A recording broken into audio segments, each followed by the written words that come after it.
Assalamualaikum warahmatullahi wabarakatuh. Perkenalkan, nama saya Evria Sari. Saya berasal dari kelas 5B. Di sini saya akan menjelaskan tentang Chemistry of Life dalam mata kuliah konsep dasar biologi dan kimia.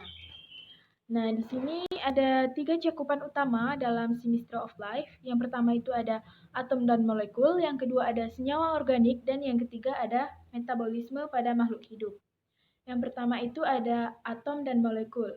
Di dalam inti atom ada proton bermuatan positif, neutron bermuatan netral, dan elektron. Sedangkan di dalam molekul itu ada air atau H2O, ada karbon dioksida CO2, dan karbon monoksida CO. Selanjutnya kita masuk ke materi kedua, itu ada senyawa organik, di mana itu ada 4. Yang pertama itu ada karbohidrat, lemak, protein, dan asam nukleat.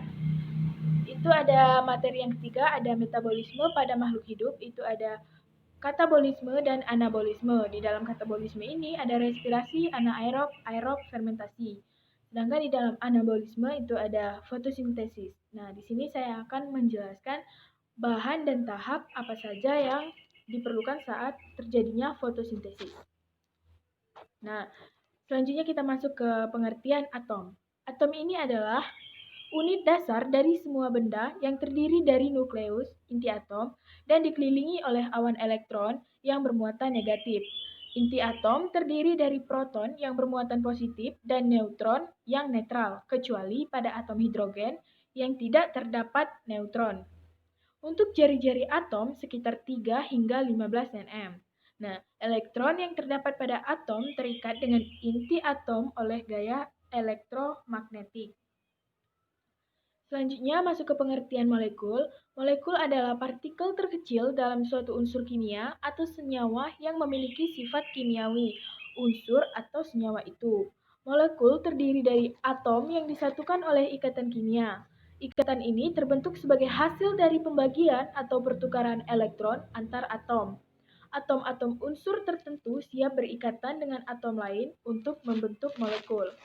Nah, di sini ada inti atom, yang mana kita jelaskan di awal. Di dalam inti atom itu ada proton bermuatan positif, neutron bermuatan netral, dan elektron. Sedangkan di dalam molekul itu ada air, H2O, karbon dioksida, CO2, dan karbon monoksida.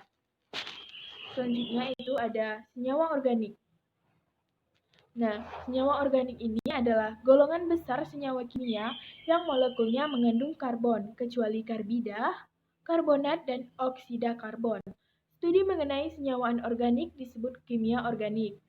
Banyak di antara senyawa organik seperti protein, lemak, dan karbohidrat merupakan komponen penting dalam biokimia. Nah, di sini saya akan menjelaskan pengertian dari karbohidrat, lemak, protein, dan asam nukleat. Nah, lemak ini, yang pertama kita akan membahas karbohidrat, di mana karbohidrat atau yang sering disebut dengan hidrat arang ialah suatu zat penghasil kalori dengan angka kalori 4. Karbohidrat ialah suatu zat makanan yang mengandung unsur C, karbon, H, hidrogen, dan O, oksigen. Itu yang dinamakan dengan karbohidrat. Nah, selanjutnya kita masuk ke pengertian lemak. Lemak adalah senyawa kimia tidak larut dengan air yang disusun oleh unsur karbon, hidrogen, dan oksigen. Arti dari lemak adalah hidrofobik. Itu artinya tidak larut dalam air. Untuk membubarkan lemak yang dibutuhkan pelarut khusus seperti ether, klorofil, dan benzen. Selanjutnya kita masuk ke pengertian protein. Protein mengandung unsur karbon, hidrogen, oksigen, dan nitrogen yang tidak dimiliki oleh lemak ataupun karbohidrat. Selanjutnya kita masuk ke pengertian asam nukleat. Asam nukleat adalah adenin dilambangkan dengan A besar, sitosin, C dari citosin, guanin, timin, dan urasil.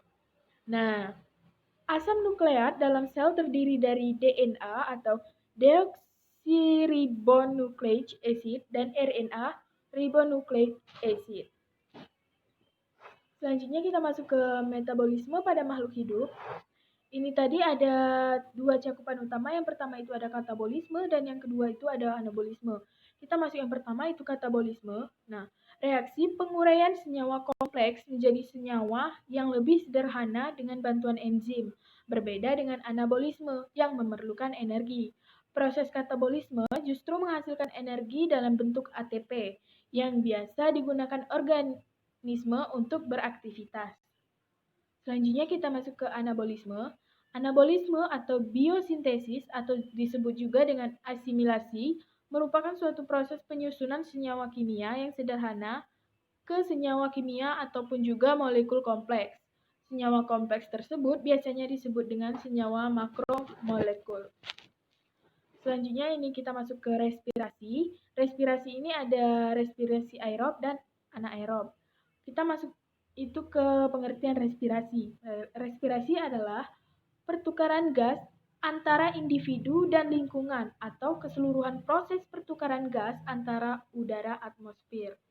Nah, respirasi aerob itu ada glikolisis, dekarbosilasi oksidatif, Daur-Krebs, dan yang terakhir itu sistem transport elektron.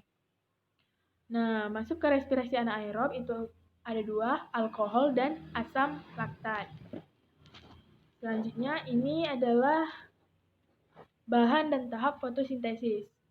Kita pertama masuk ke bahan, ada 4, yaitu klorofil, yang kedua cahaya matahari, yang ketiga air, dan yang keempat karbon dioksida. Nah, tahapnya itu ada 2, ada reaksi terang dan siklus Calvin. Di sini ada CO2 atau karbon dioksida yang terdapat di udara diserap tumbuhan molekul daun pada tumbuhan H2O atau air yang ada di dalam tanah. Diserap oleh tumbuhan melalui akar dan dibawa ke daun untuk dimasak dengan tadi bantuan dari sinar matahari. Nah, hasil dari fotosintesis ini ada C6H12O6 atau itu disebut dengan karbohidrat langsung diserap oleh tumbuhan dan O2 dikeluarkan oleh tumbuhan ke udara. Baiklah, itulah yang dapat saya sampaikan mengenai Symmetry of Life.